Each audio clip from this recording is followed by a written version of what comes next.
Good morning and welcome to Bolton Notch State Park.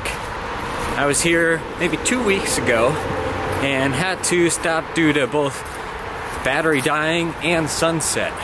So we're gonna flip-flop between present me and past me. Let's hand it over. Our first stop is Squaw Cave, which is right next to busy Route 44 and the 6 exit. And then 384 down there.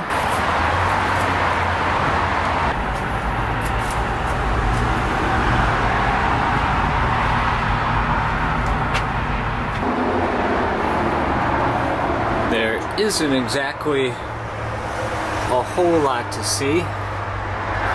Maybe 10 feet of headroom, and this back area starts to narrow down. Let's see how far back we can go.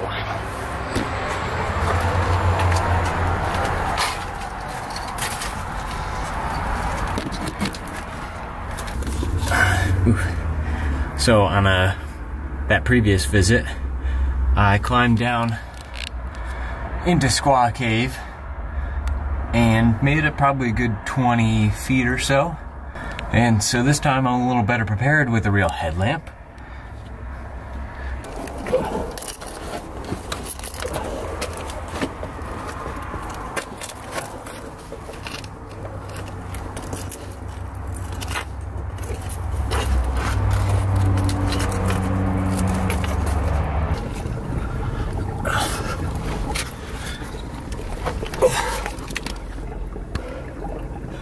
Hear that running water?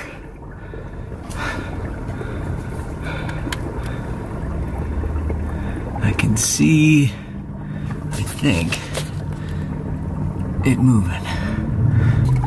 So this is as far down as I can go. You've got the moving water you can hear. You kind of just catch it glistening there. And then it does go a little bit further using my shadow that way, but clearly this mound here will block my progress.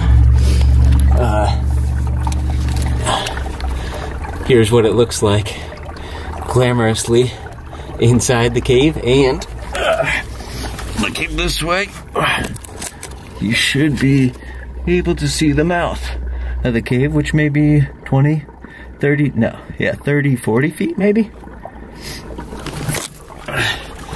Time to shimmy my way back out.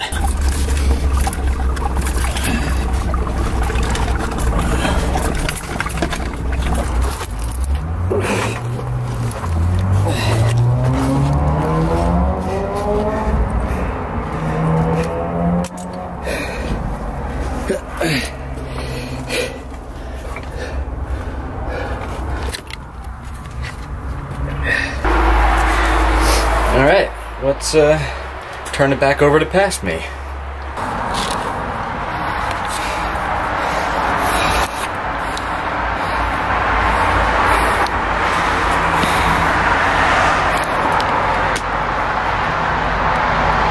Phew. Yeah. And now I guess I should tell the story of why it's called Squaw Cave. The best version that I've seen, and the version that I'm going to tell, is from Peter Marteka in his article about the cave in Bolton Notch. Started around 1620 with a man named Peter Hager, who had come up the Connecticut River to trade furs and stopped in South Windsor. He ended up marrying a Native American woman named Moon Nee, and because interracial marriages were frowned upon at the time, they were forced to flee out into the wilderness of Bolton. And I believe Peter and Mooney hid and lived in this cave until some sort of fight broke out with some Englishmen and a bounty was placed on his head. He was shot, but he made it back to the cave, but eventually passed away from the wounds. So I guess the great mystery is where he's buried, and his widow, who I assume lived out some of her days in this cave. Play a game of what's in the hole.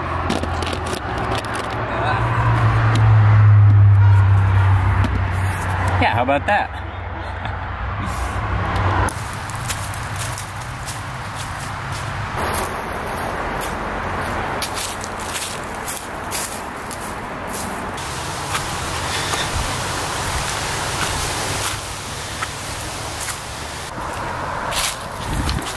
And our next spot should be recognizable by anyone who's driven on I-384 in this area.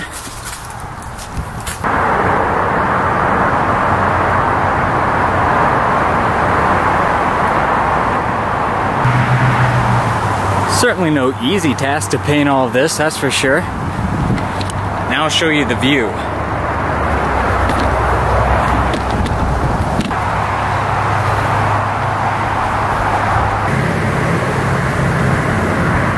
Obviously mined all the broken glass.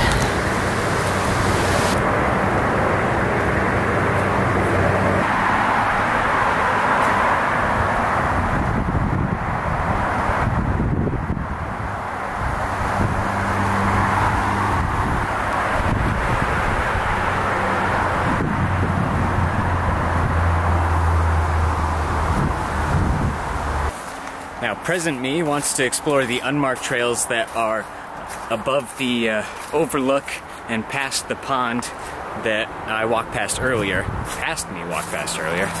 If you do, they're pretty easy to follow, but they are unmarked, and they'll lead you to this overlook.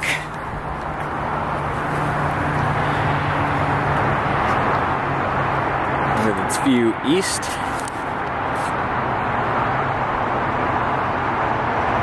And to this spot.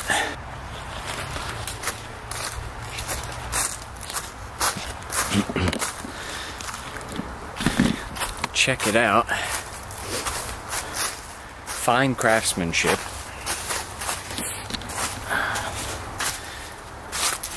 Along the cliff ledge here, we got an overhang and a nice little cooking fire with a seat.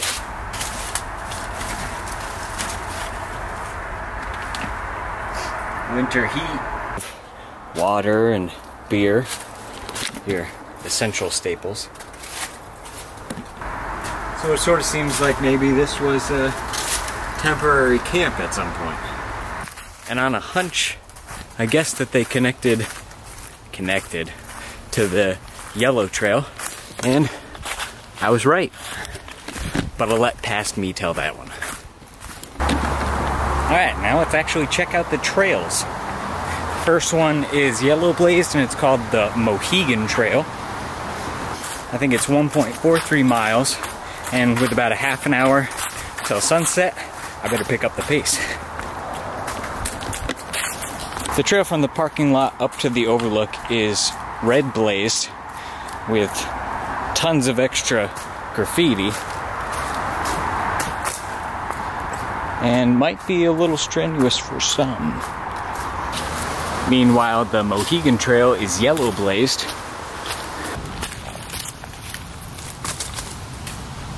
The trail filters through lots of mountain laurel and wide patches of moss, which is really picturesque. It's also had several uphills, which is killing my pace.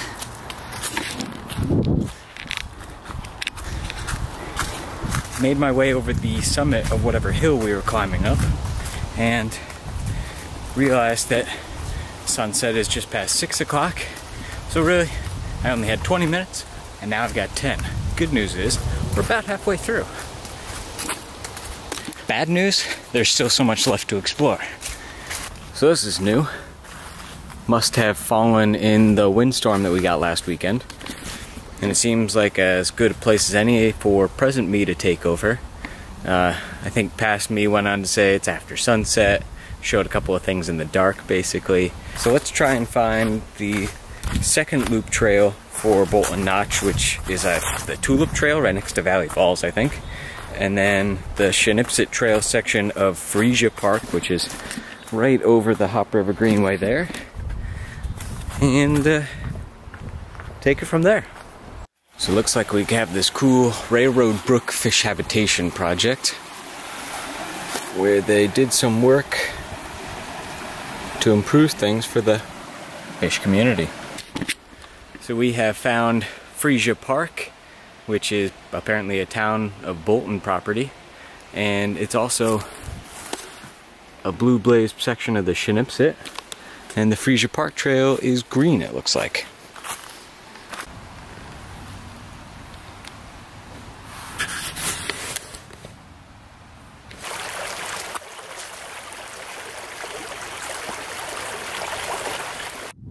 have rejoined the Shinipsit, and I'm thinking that it's gonna go around to the new bridge that crosses 384, so that'll be the next stop. Here we have it. We can connect back down to the Hop River Trail by Bolton Notch, or we can take towards Manchester. Well, this fancy new bridge over the exit here was built just this past summer in 2018, and opens up this whole new section along 384 here. Just off the Freja/Shinipsit trail near the park and ride is this structure. But I have no idea what it is.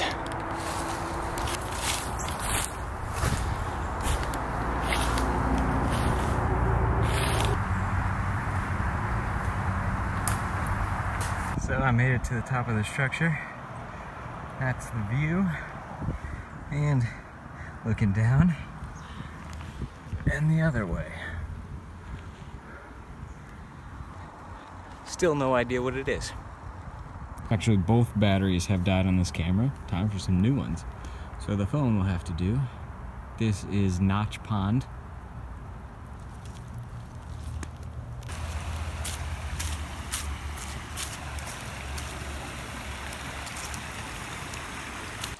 And I've learned that it's not Freja Park, it's Freja.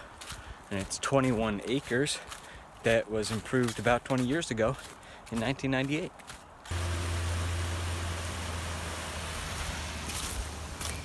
Here's a nice section as we get close to the Hop River Trail in Bolton Notch.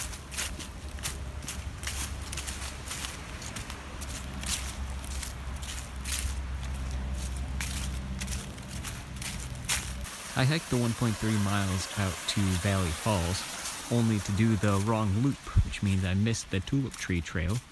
So I decided I'll have to cut all that out, which means this kind of ends on the wrong note. But I saved the last gasp of battery for this view, so I could show you this picture. See you next time.